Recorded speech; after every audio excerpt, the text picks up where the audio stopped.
What do you call a war where the front lines barely move, but the enemy's lifeline burns to the ground overnight? A war where refineries explode without warning, missiles hit military bases deep inside sovereign territory, and naval drones skirt the edges of enemy ports under the cover of darkness. This isn't just war, it's strategic chaos, and the chaos is starting to spiral out of control for Russia. As smoke billows once again from one of Russia's most vital oil refineries, Ukraine has not only reignited its drone campaign, but has also exposed the soft underbelly of Russia's war machine.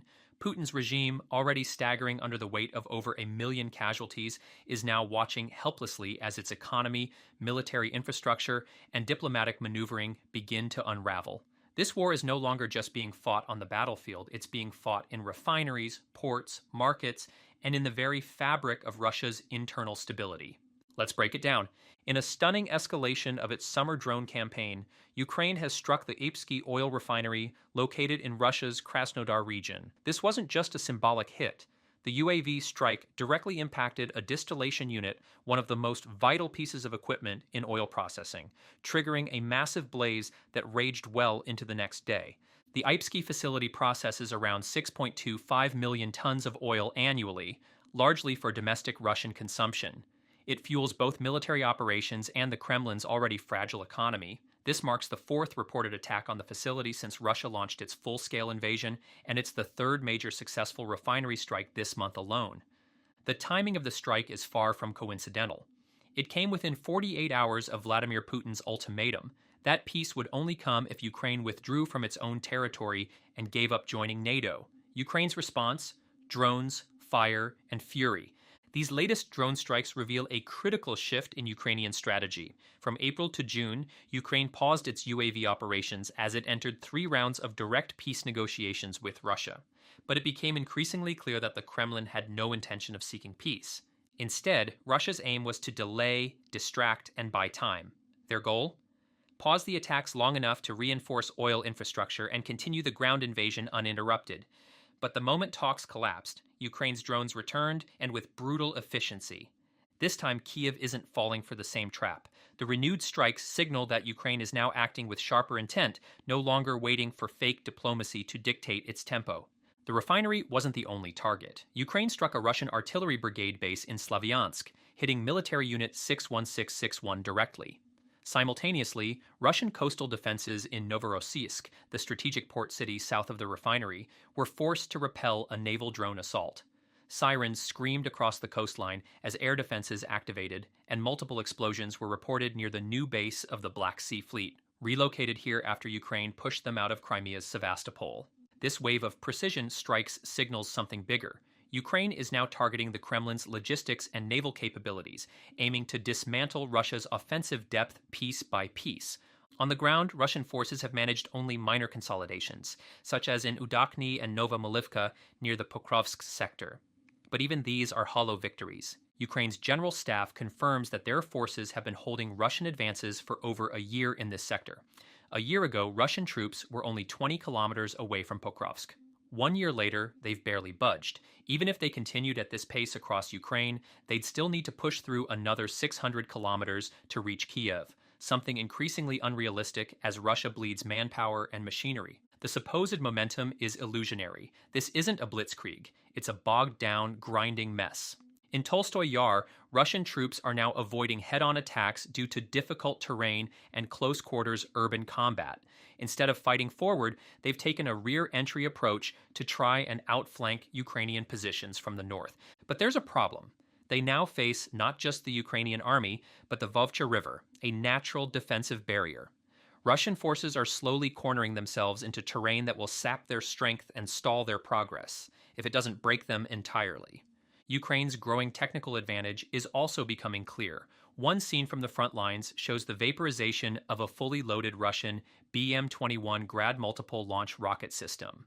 These ex-Soviet systems are being used to blanket areas with fire, but they're running out, and Russia's modern replacement, the Uragan 1M, is barely even available.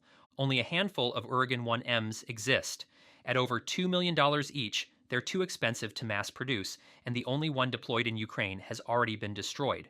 Russia is facing a harsh reality. It simply cannot replace its losses fast enough. Ukrainian air defense holds strong. Meanwhile, Ukraine's multi-layered air defense network continues to hold strong. Even mobile ground crews with mounted heavy machine guns and thermal sights are successfully intercepting Iranian-made Shahed drones before they strike. These improvised outer defenses, though not as advanced as interceptors or missiles, are proving effective in deterring drone attacks. They are the quiet backbone of Ukraine's resilience in the skies. In a surprising twist, Putin has reportedly expressed interest in meeting Donald Trump, according to U.S. Special Envoy Steve Woodcoe, who relayed the message during a visit to Moscow. Trump has indicated a willingness to meet, potentially as early as next week. While such a summit might sound like progress, the reality is far more cynical. It's just another Kremlin tactic to stall Ukraine's UAV campaign and buy time for ground operations. The proposed meeting would likely be the first of many, allowing Russia to drag out discussions indefinitely. Even if a location is agreed, possibly Turkey, China, or Saudi Arabia, it doesn't matter. The Kremlin's endgame is clear: neutralize Ukraine's drone and missile capabilities politically, while continuing its invasion militarily.